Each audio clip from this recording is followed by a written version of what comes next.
Hello everyone, my name's Ethan Colbert with Century 21 Parker & Scroggins Realty.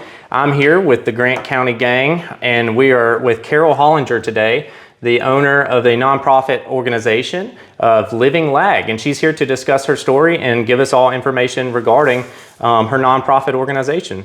So go ahead and introduce yourself. First of all, thank you for allowing me to do this. I appreciate you thinking of me. My name is Carol Lee Hollinger. I was born and raised here in Prattsville, Arkansas.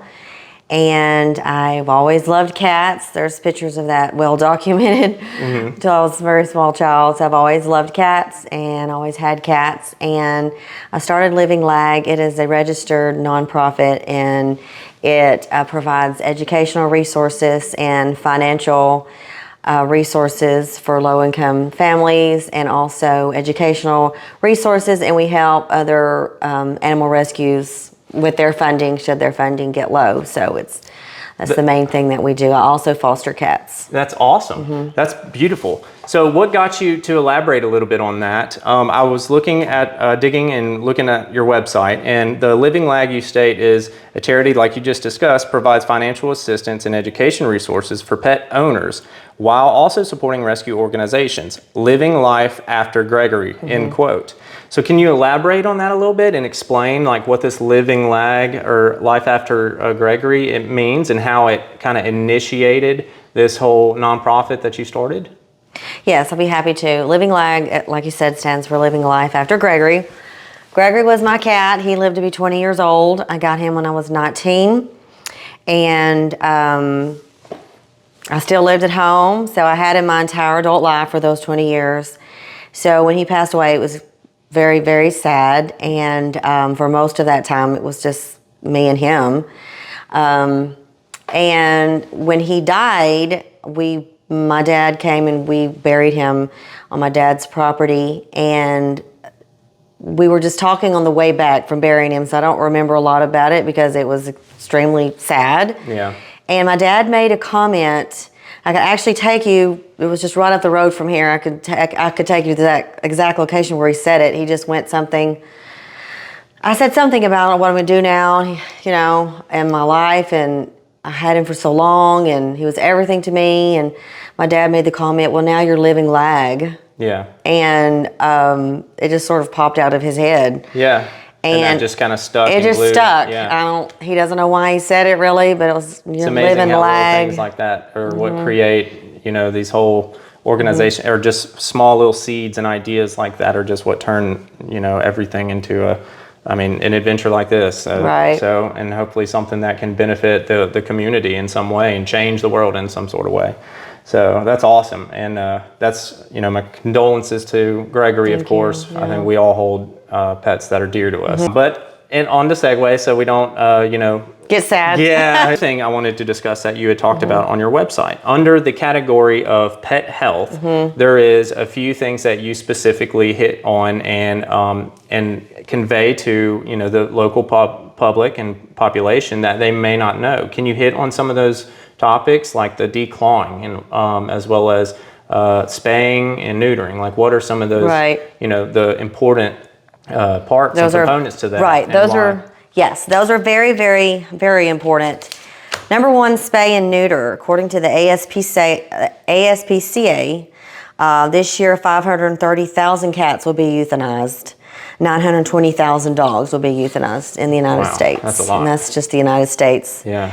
So we really need to spay and neuter, and because that number needs to go down. That's very sad. And many of these animals, they are perfectly healthy animals. There's nothing wrong with them. And so they're only euthanized because no one wants them overcrowding. Yeah. Some facilities just are, they just euthanize very quickly if something doesn't. It's the way you know, population control in a sense. Exactly is. Which isn't necessarily the right answer all the time. It's just their answer. Exactly.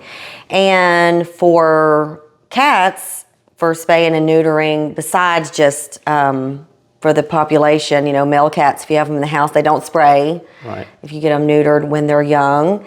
And if you have outside, a lot of people have barn cats. A lot of people have cats that do live outside, even though it's preferable for cats to live inside. But, you know, I have cats that's shown up over the years. They're not going to come in if you left the door open. So For your outside cats, they won't run off as much when they get fixed. If you have a male cat, he won't be going off fighting other male cats.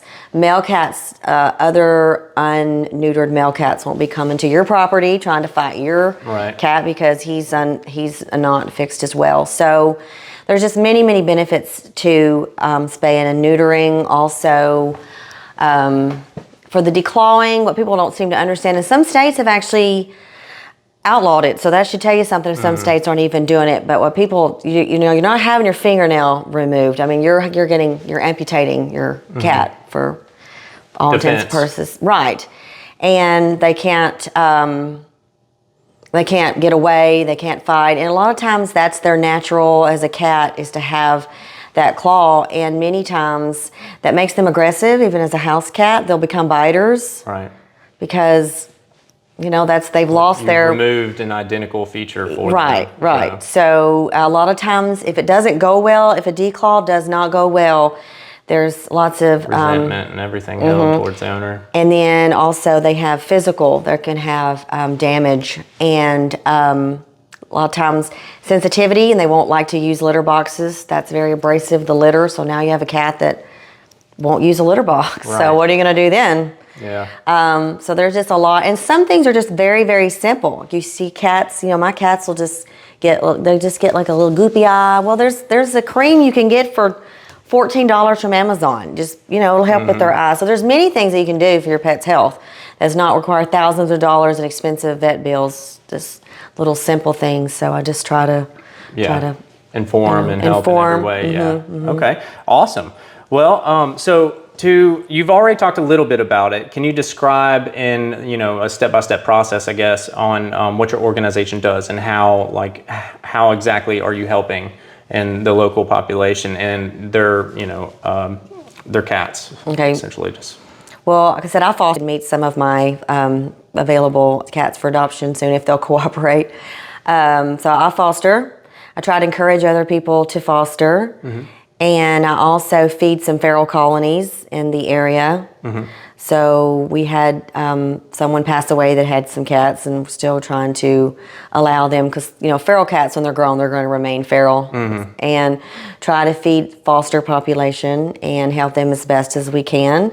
I help low-income individuals with vet care and to spay and neuter. Okay. And I have had some food pantry. I have a cat food pantry. Yeah. And we've gave away cat food and dog food in the community. That's awesome. So anyone who may be struggling in these economic times and crisis, this is a way to help support them. Well, that's awesome.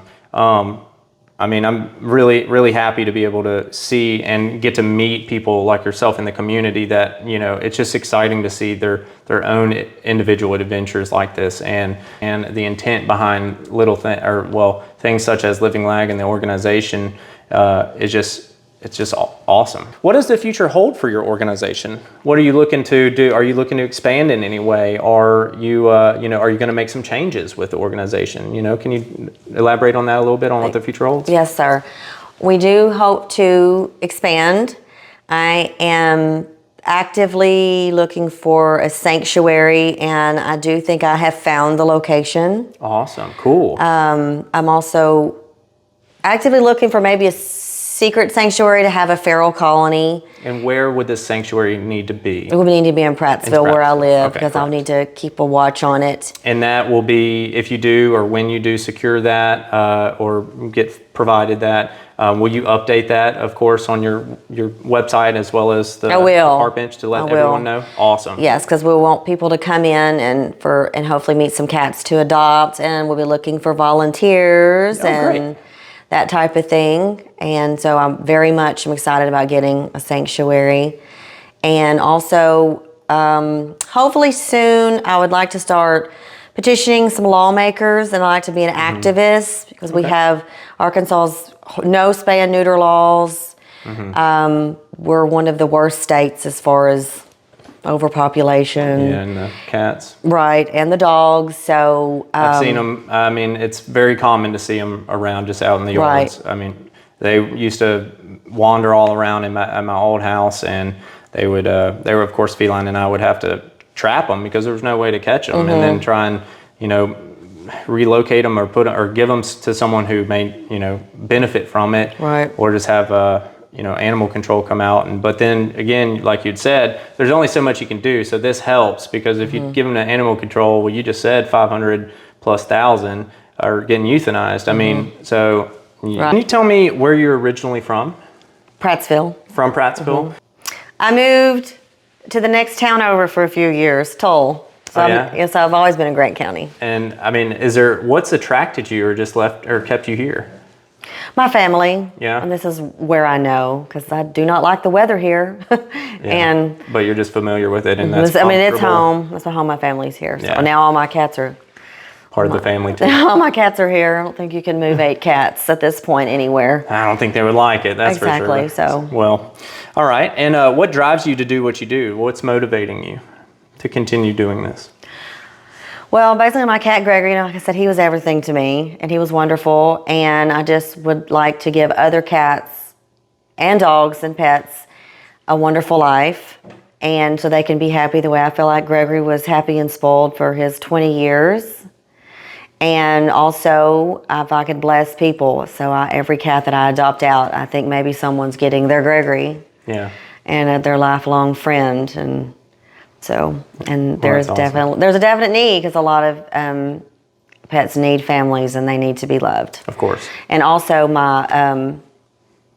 the reason, I guess the Bible verse that I quote, that I put on a lot of my stationery, is Proverbs 12:10, the wise tendeth to his animal.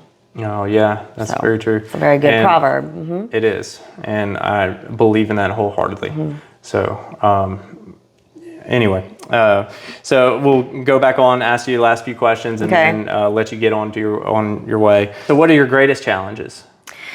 Greatest challenges Are really just getting people to take care of their animals, to fix their animals.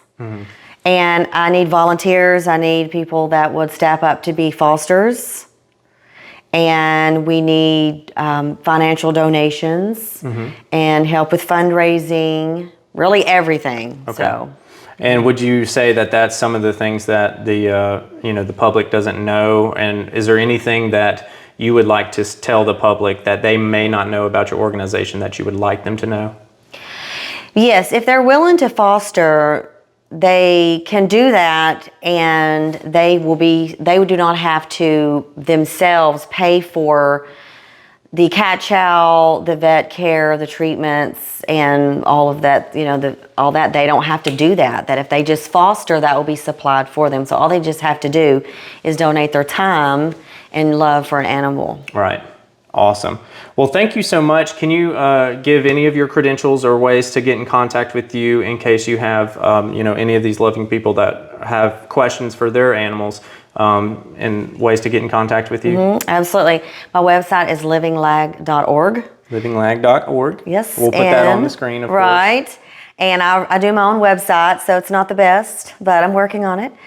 And my email address is on the website. It's livinglaglife@gmail.com. Awesome. Well, this sums it up for us. Thank you. This is the Grant County Gang here again, and we look forward to doing our next interview and keep posting these interviews for you with new updates and hopefully some promotions or anything that has come about in the public.